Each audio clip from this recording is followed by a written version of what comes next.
Dad was always interested in new ideas, and when he developed macular degeneration in the early 2000s, he learned about stem cells. The world was just discovering this whole field of regenerative medicine. Campus is an amazing story. I mean, it was part of a base realignment commission. The original idea was a 40-year plan, and everything that was in that plan was finished in 12 years. And an awful lot of people deserve credit for that. All these great minds came together and, based on Diane's inspiration from her father, created this very unlikely institute, and it worked. It was really important to me, and it would have been to Charlie, to build a culture for the Institute. And it's that entrepreneurial approach. It's collaboration. And from day one, patients were at the top of this target.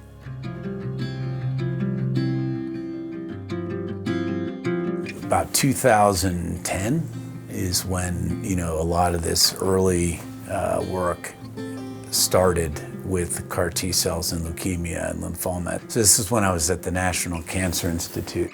Harnessing the body's immune system to fight cancer, or being able to take defective genes in the body and actually edit them to correct the defects. That was kind of pie in the sky, almost futuristic thought when I graduated from medical school. Now it's actually happening. I met Dennis Roop, Dr. Roop, and we had been talking about pluripotent cells and how they would take a skin cell and turn it back in time into like a stem cell, tell it to multiply, and then give it a direction like, hey, be a cardiac cell. He shows me a petri dish and he explains that these are cardiac cells by way of what I've just explained. Then he said, take a look in the microscope, and I did, and they were beating together.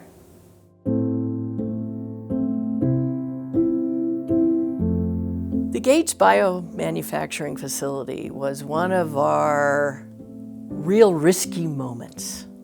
Dennis felt strongly that we needed a biomanufacturing facility. I wasn't always thrilled to have him knock on my door, but it was consistent, and he was right. The researchers have these great ideas and brilliant ideas and are very deep in the science. It's very rare that they understand how to get a project from their laboratory into a feasible clinical trial. We have these incredibly smart people who are working on ideas that save lives. And the faster you can test those ideas and figure out what works and what doesn't, the more likely they're going to be able to make sure that they can get their idea out and people can take advantage of it.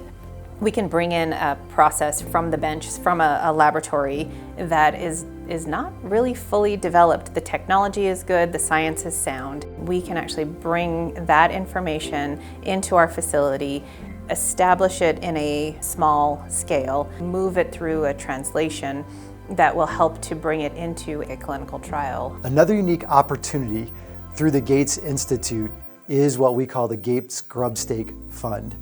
Research will bring their ideas in front of a committee of their peers to be evaluated. One unique component about this is their willingness to be able to collaborate, their willingness to be open to new ideas, to stretch boundaries, to look at things in a different perspective.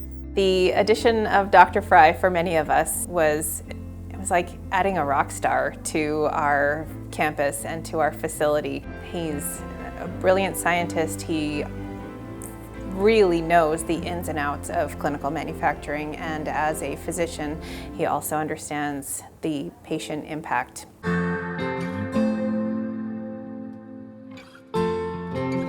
Leukemia patients tend to come in very quickly and we don't always have a lot of time.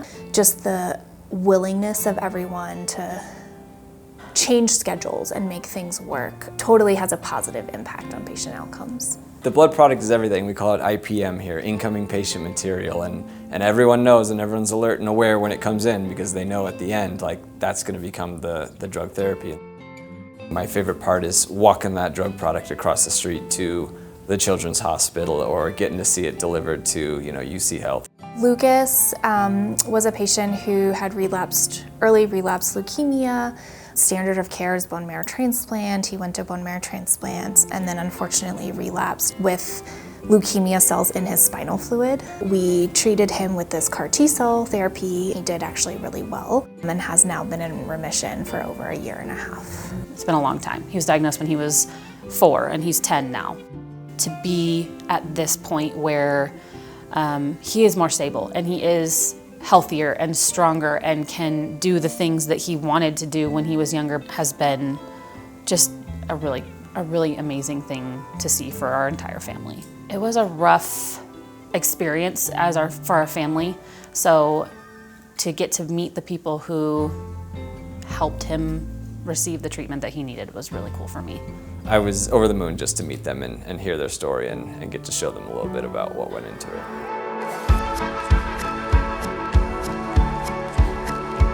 When the public sector, the private sector, and the nonprofit sector really work together, we not only can save lives, but we can create a community that really works and allows everyone to thrive. This campus does it every single day. If you're a cancer researcher and you want to move the needle for your group of patients that you care for, this is where those transformational leaps in care are going to happen. It's been fun to work with a mission-driven organization that is really laser focused on stamping out difficult to treat diseases with these technologies. And Denver's really a hub of medical innovation.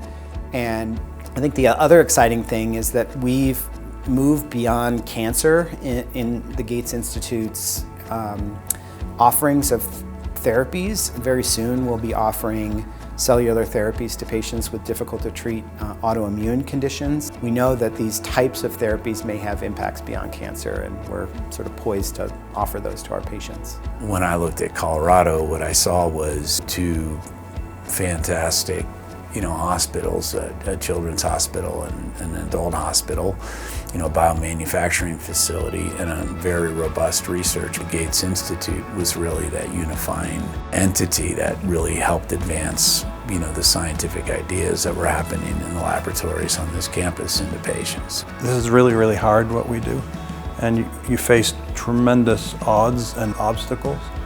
The Gates Institute, I think, has all of the elements, all of the links in the chain, if you might think, on how to get from an idea to the patient. Strong, passionate leadership, the integrity, the scientific integrity, the focus is all there. And so whenever we think about getting involved, whether it's through philanthropy or spending our time, we always say, could this make a difference? From my experience as an industry person, there's a very good chance that getting behind Gates Institute in some way can make a difference.